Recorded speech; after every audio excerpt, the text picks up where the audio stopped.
This is so cute already. No matter how many bad things happen to her, she never lets that like define who she is. That's why I love these characters so much, is I just can't imagine what they've been through.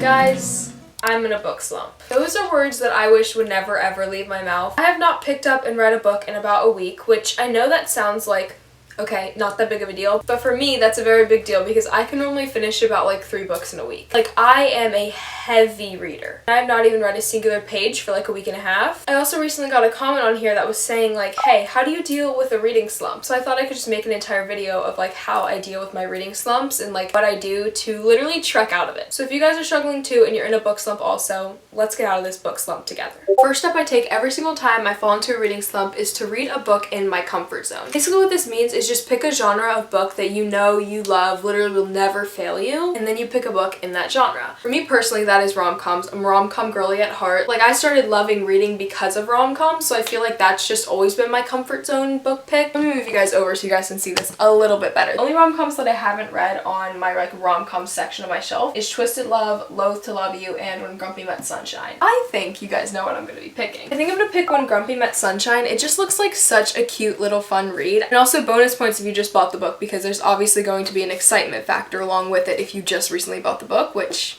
I just bought this book. So let's just go ahead and get to reading When Grumpy Met Sunshine. I hope this is really cute.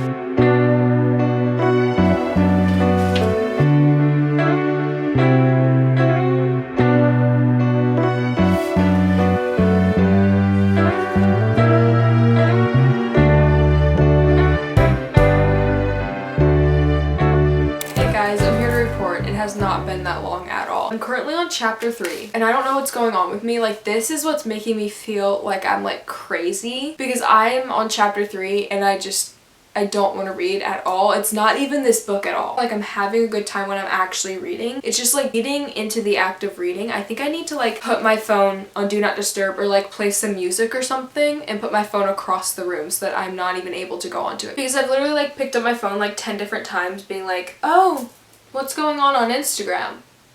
Like, you saw what was going on Instagram 2 seconds ago. Why do you need to know now? The world isn't exploding, Bryn. You can read your book. Maybe just try reading your book, Bryn. It's so annoying when it's not even the book and it's just me to blame. Like, that's when I get annoyed with book slumps. It's officially time. Phone is going straight to Do Not Disturb mode. We are putting it over on my desk and I will be reading in the other corner of the cabin. I really hope this works. I'm gonna put it all the way up here. Can't even see it. Where's my phone? I don't know. I guess I'll have to read instead of scrolling on TikTok.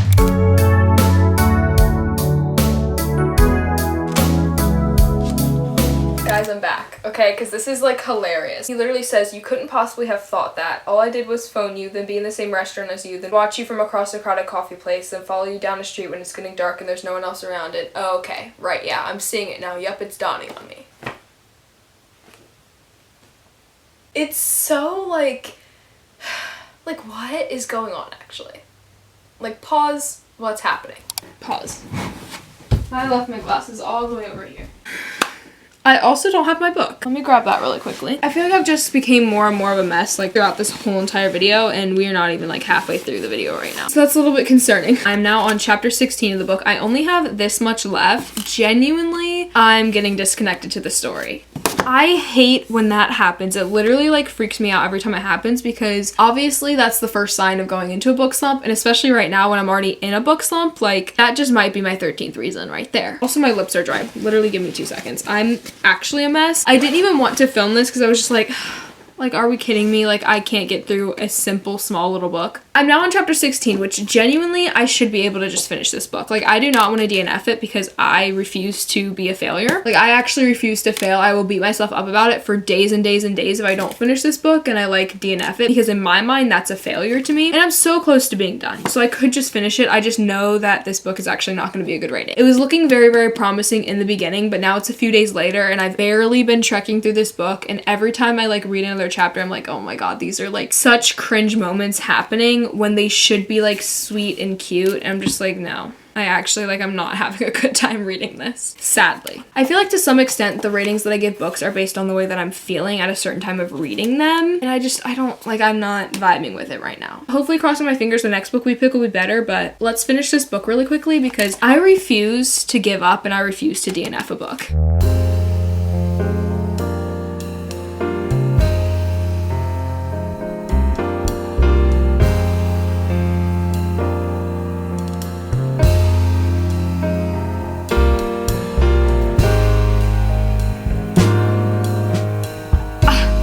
I'm having a good time again. Hey guys, me again. Okay, I just wanted to give you guys another little like tidbit of information. This is how I get out of reading slumps. Not only like forcing myself to read, like allotting time spaces where I can read, I also like to look up playlists on like Spotify or honestly any music listening program, but like I'm a Spotify girly, so. But I look up the book. Normally people make playlists for different popular books. Now for me right now, like this book that I'm reading is not a very popularized book, so I will honestly just look up either the trope or I'll just like search rom-com playlist. I think I'm just gonna do a rom-com playlist right now. So for example, right now I'm just gonna search up like reading rom-com, and then there's an instrumental playlist that I can listen to, rom-com reading soundtrack, like, and it's just gonna be a bunch of cutie little songs that kind of go along with the book's premise. Like this one has a lot of Taylor Swift songs in it. So I honestly might listen to this one. I like to look through the playlist and hope and pray that like they have enough songs that I know, because I don't like listening to songs I don't know. I can't do it, guys. It's too overstimulating and too overwhelming for me. I normally either listen to a playlist or I have like a little reading vlog on in the background. So I will be listening to some Spotify while I read my book. I feel like this is just gonna help me a lot.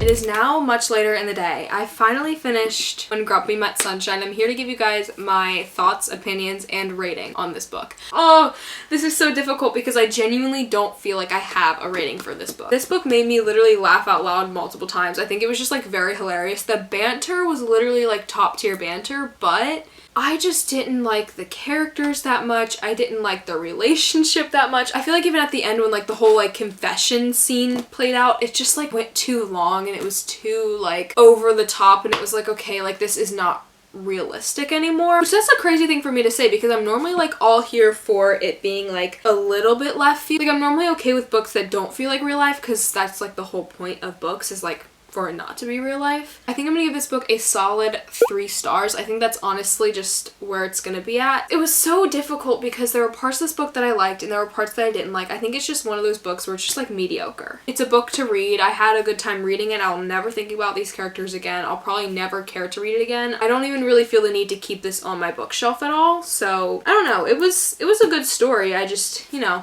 there were parts that I didn't like about it. Those are all of my thoughts and opinions on this book. I honestly feel like the biggest part of me getting out of my book slump is immediately going to the next book. So I need to immediately grab the next book that I want to read in this video because if I don't, I will fall straight back into the book slump that I'm trying so hard to get out of. I think next I want to continue reading Throne of Glass because this is the second book in the Throne of Glass series, which yes, sounds kind of weird because this one's titled Throne of Glass and the series title is Throne of Glass, but I read The Assassin's Blade, which is the prequel. I'm technically considering that the first book of the series, even though it's not really, but it is to me because it's a prequel. Like that just makes sense in my head. I just feel like this is a very safe bet for the next book that I should read because not only am I already invested in this storyline, the characters, the plot, like literally everything, I already know all of this stuff with this world. I feel like fantasy books are my second favorite genre of all time, but obviously when I'm in a book slump, it's very hard for me to read fantasy books because there's so much world building happening in like the beginning of fantasy books. I feel like it's very hard to follow. Since this one is the second book of the series, I feel like it's just very easy. Like I'm already on chapter 5. I did start this book like right when I bought it, but I honestly have been just holding off on it because I fell into a book slump, and I felt like if this was the first book that I read trying to get out of the book slump, that would have just like affected my rating for this book. That's where I'm at right now. I honestly think that another good tip to get out of a book slump is read a book in a series that you're already invested in. If you already read the first book in a series, normally it's following the same characters in the second book, and normally it's following the same like plot, storyline, setting, everything in like the second book and the third book and the fourth book,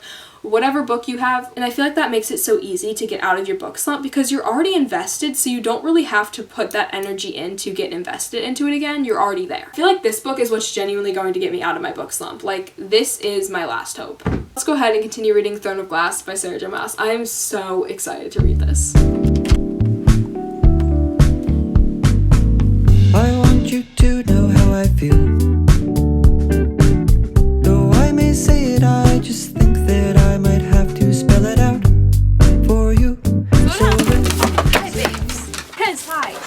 crazy. You're crazy, girl. Also, you guys can probably hear my Gracie Abrams in the background. It's just a vibe out here. It really is. Came out of the blue like that.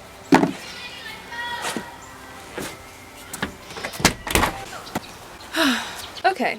I thought I could talk about this book for a little bit because genuinely I feel like I'm so bad at always giving updates when I'm reading books. I normally give you guys like all of my opinions at the end, and I want to stop doing that because I feel like I have so many thoughts while I'm reading that I just don't share. Normally it's for fear of spoiling anything, so I'm going to try to do my best to not spoil literally a singular bit of this book. Also, sorry if you hear some background noise. I am sitting outside, so the birds are chirping. It's actually quite peaceful like when I'm reading. Not the best for filming, but I also kind of don't want to go back inside. I really feel so good out here reading right now. It's that weather where like it's not completely fall time yet, so it's not like freezing cold, but it's like the nice in between. Like it's literally so peaceful and perfect out here. Like I'm just sitting comfortably in a sweater. Back to what I was talking about before, back to talking about Throne of Glass, because this book honestly has me in a chokehold. I feel like this whole series has me in a chokehold, and this is only technically the second book of the series. I don't know if I can give you guys the full premise of this book because I feel like that would spoil the Assassin's Blade. It really depends on which reading order you're doing. So basically you're following our main character, Selena. She is part of the Assassin's Guild. I don't believe she's part of it anymore in this book. That's besides the point. Basically, she's one of the most feared assassins in this entire world, and she kind of doesn't want to do it anymore. Like, that was the whole premise of the Assassin's Blade, was her going on these different missions, and she kind of just realized, like, she doesn't want to do it anymore. She doesn't like how she kind of got forced into doing it, and she was trying to find a way out. Because all this is happening in a fantasy world where it's kind of like Selena is a slave. I just feel like a slave is the only, like, real world example that I can give that makes sense for what Selena really is. I don't know exactly what this book is following because I did just start this book, but obviously this is happening when Selena's a little bit older, whereas the Assassin's Blade was happening, and that was kind of shedding light on Selena's childhood and what it was like for her growing up in this Assassin's Guild. Okay, with all that being said, let's go ahead, let's get back to reading Throne of Glass.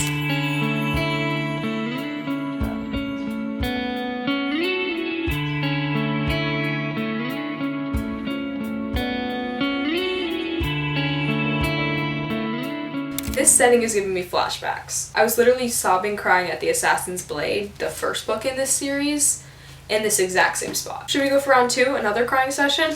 I'm here, it is now later in the day. I have things to talk to you guys about because I am almost halfway through this book. I am so stressed. I don't know why I'm so stressed and anxious over a book. Like, this is words on paper. These are not real people. I don't know why I'm like so nervous about it. I think that that's like a very good sign of a good book. Obviously, that means I'm attached to the characters, attached to the plot line. It's just like, it's scaring me how invested I am. It's also like one of those books where all you want to do is keep reading, but like, you know, if you keep reading it, it's just gonna go by way too fast and you're not gonna be able to like savor the book. Anyways, time to listen to my Gracie Abrams again and read my book. I've been literally the biggest Gracie Abrams fanatic since literally before I could remember. So, we're not gonna talk about it, okay? Obviously, we all know what I'm listening to.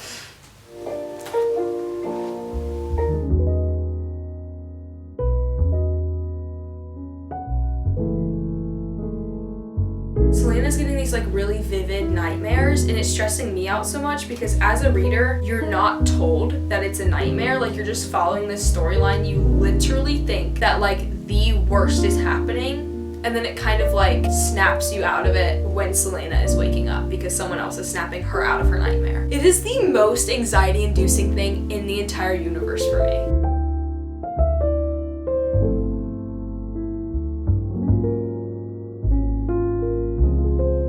I'm still obsessed with Dorian over here. Okay, like that's still my current vibe. I don't even think I'm obsessed with him as like the love interest in this book. His humor is so underratedly funny. He's so easily relatable. He's also like made out to be this horrible person. I feel like the position of power that he holds would normally make him be like this horrible character, but he's not. And I'm just like, I love him, and I'm really scared because I don't know if that would change further on into the books. Because obviously you're not supposed to like every character. Obviously these characters are going to make mistakes and stuff, but like, I really hope he literally doesn't make any mistakes. He's such an easily lovable character. He really is. I love him. I'm obsessed. I truly am. That's all I have to say.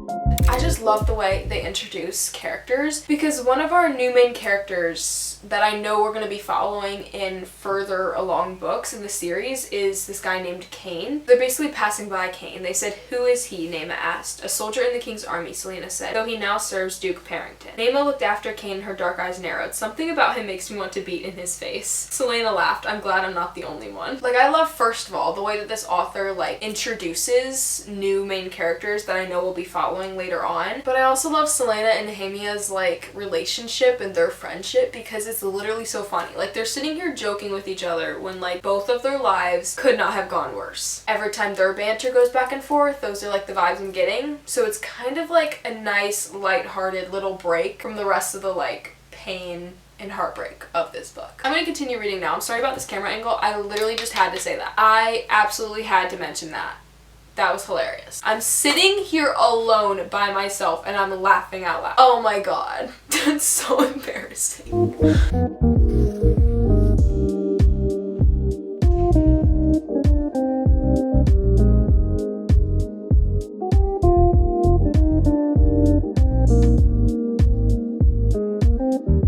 Guys, my voice is literally breaking. Like, I'm trying to laugh through the pain that I'm feeling. This is like, I'm laughing because it's so embarrassing to be like coming on here talking to you guys. Like, about to cry. Actually, not even about to cry, like I am crying. Okay. Without spoiling anything, this just broke me a little bit. Basically, Selena is going through something right now.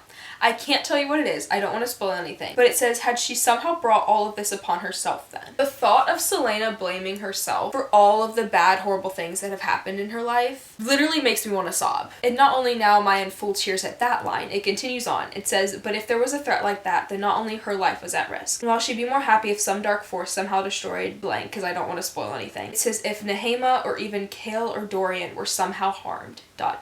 Selena took a shuddering breath. Oh my god. The fact that in the Assassin's Blade we were following Selena, and the whole time she was kind of working by herself. Like, I've always saw Selena work by herself and like never trust anyone, because in the Assassin's Blade, like, the few times she would trust people, the people would let her down tremendously. So she just like learned to be alone and kind of just only trust herself. The idea that Selena is not only fighting for her freedom and fighting for her life, but now she's fighting for these other people that she cares about.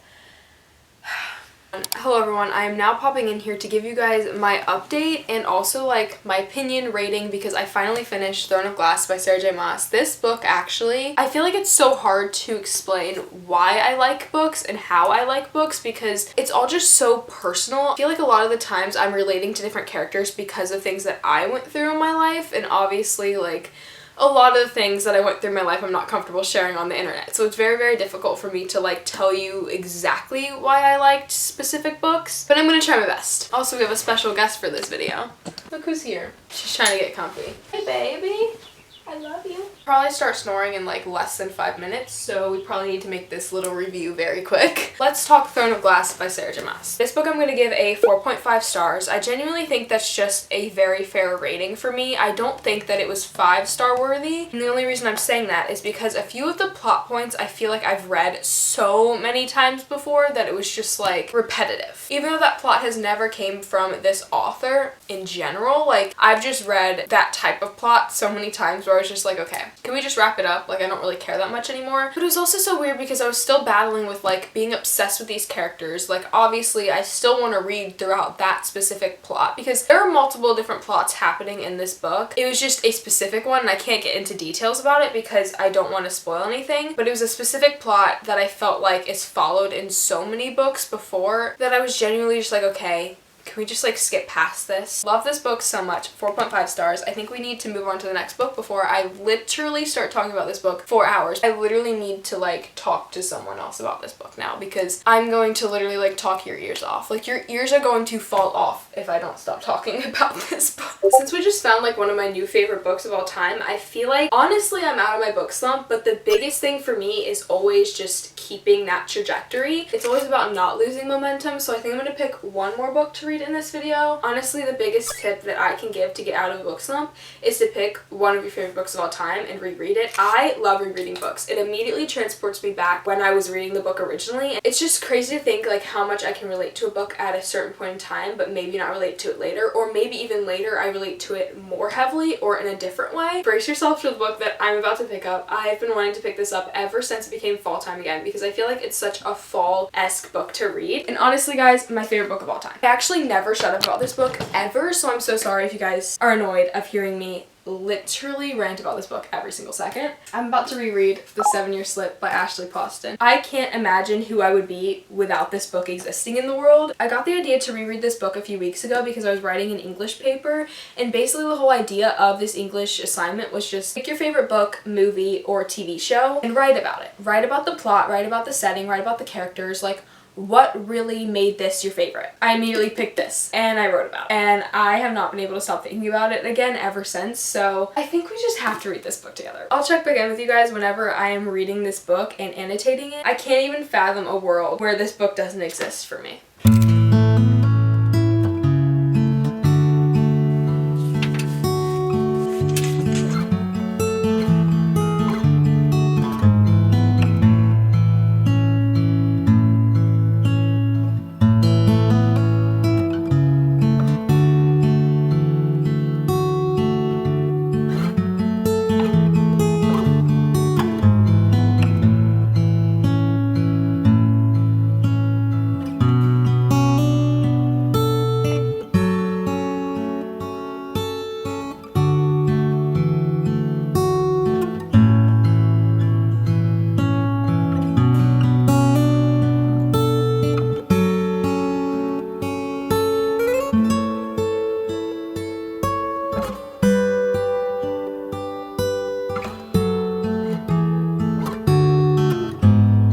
Okay everyone, I don't think I really told you guys what The 7-Year Slip is even about. I would love nothing more than to talk about this book more. Basically, the whole time you're following Clementine. Her aunt passed away a few months ago, so she's dealing with the grief of that, and then also she has to kind of pack up her aunt's apartment and like move everything out. But the funny thing about her aunt's apartment is actually it travels 7 years back in time or 7 years in the future, depending on whenever it wants to, really. It's such a fun premise, but it has such heavier topics added to it, which I think that's why I love it so much. You also have a little subplot of romance. I like how the romance doesn't take like the main swing of everything. I feel like there's so many other plot points in this book, heavier plots than the romance is, and I really appreciate that about this book. Also, it is so grief heavy, and I feel like that just spoke volumes to me. One of the last things that I highlighted says, "I did love my job and it was a good distraction from ...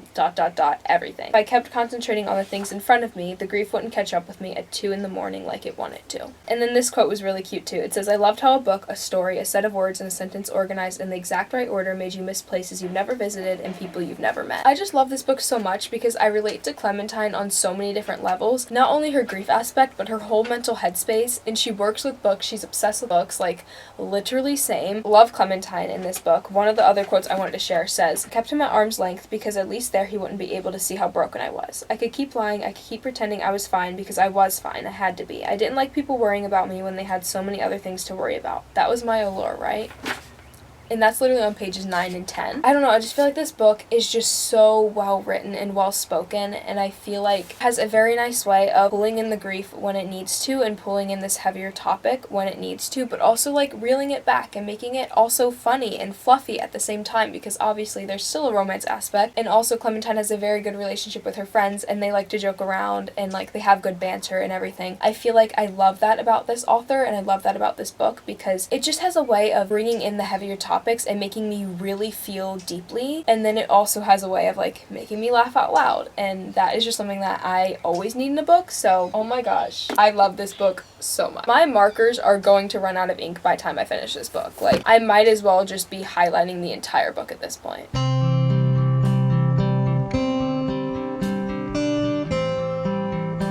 Okay everyone, with all that being said and with all of the tears that were shed in this video, wow, I'm literally like Dr. Seuss. I think this is where the video ends. These are all the books that I read in today's video. Honestly, these are all very good books. I had a very productive reading video and genuinely I feel like I'm out of my slump now. I honestly think it's less about like actually getting a good book to get you out of a slump. I think it's more so your headspace. I had the best time ever. Okay, that's all I'm trying to say. Thank you guys so much for watching this video. I love you guys so very much. Make sure to follow all of my socials. Links are down in the description box down below. Go do it, guys. Like, I'll wait. Just kidding, I won't wait because I'm like the most impatient person in the world. Just thank you guys so much for watching. I will see you guys super soon with a new video. Goodbye.